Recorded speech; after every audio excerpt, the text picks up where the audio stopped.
one of my older videos I discussed the failure of the Concorde, but you may be able to tell that this is a lot like Concorde.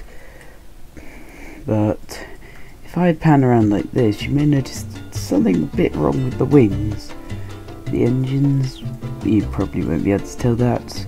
But the cockpit, yes, due to the design of the PFD and also the fly-by-wire system. So this, well, you already saw from the thumbnail and title, but this is the Concorde-B. And to sum it up really quickly, it's basically Concorde's successor if the plane would have been successful. So if the oil crisis didn't happen and if there weren't as many environmental concerns. God, this thing's thrust to weight ratio is really good. But yes, this would have had many changes, including, I mean, the original Concorde had Rolls-Royce Olympus Snecma 593 engines, which were powerful, but they were loud, and as you can see, in that video, they required afterburners, while these, as you can see here, didn't.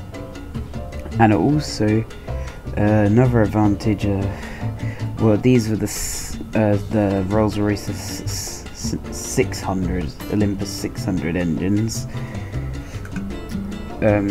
So obviously, so I got this very explained. Obviously, there's no data about some aspects. Like, that doesn't even have a head. They can't get away with this. Stupid designers. No offense to them. Actually, they're not stupid. They're probably very intelligent. But the cockpit, it's not known what the cockpit would have looked like, so they just chosen the standard Airbus cockpits. Obviously, they're both European and fly-by-wire system, which means, you know, the humans, a bit like in real life, the humans are never actually in control. The AI is always in control because it interprets movements you make on the control surfaces, and Airbus planes have it. Boeing planes don't have it, but it has a bunch of advantages and disadvantages to both sides. But anyway, yes, this plane mainly failed just because it would have only existed if Concorde wasn't a failure, as I said earlier. It required Concorde's success, and it would build on that success to turn it into an even more successful plane. I mean, if Concorde succeeded and this plane came into service, the 747 would maybe be a freighter, but apart from that, it would never carry passengers. But yeah, this thing can fly significantly faster. If we open up the map screen,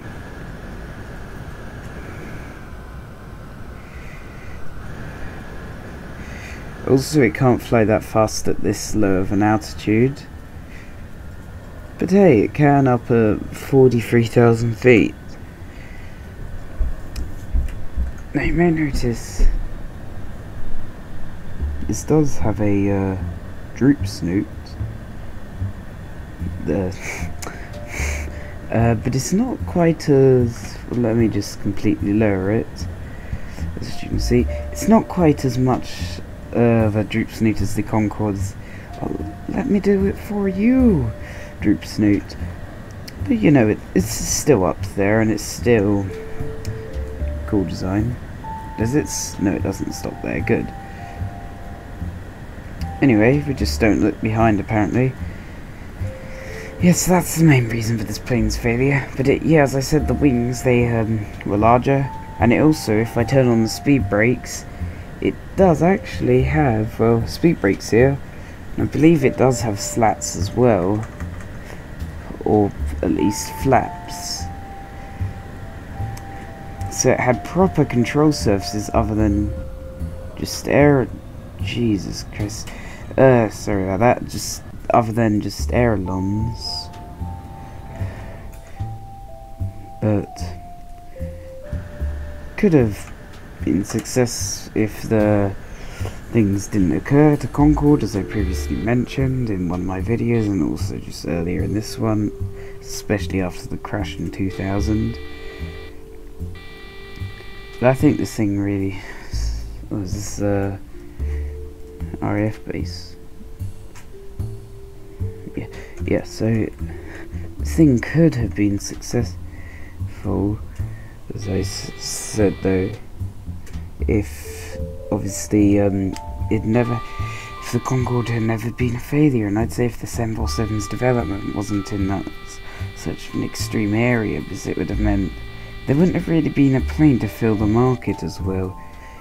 747 and the Concorde were both marketing at transatlantic flights, but the 747, I'd say they're both about just as well known. 747 more in the US,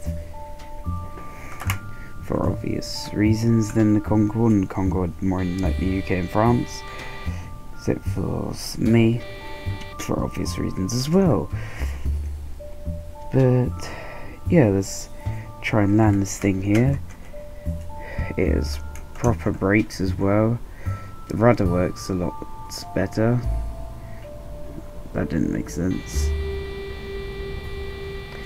So yeah, the Concorde-B, I think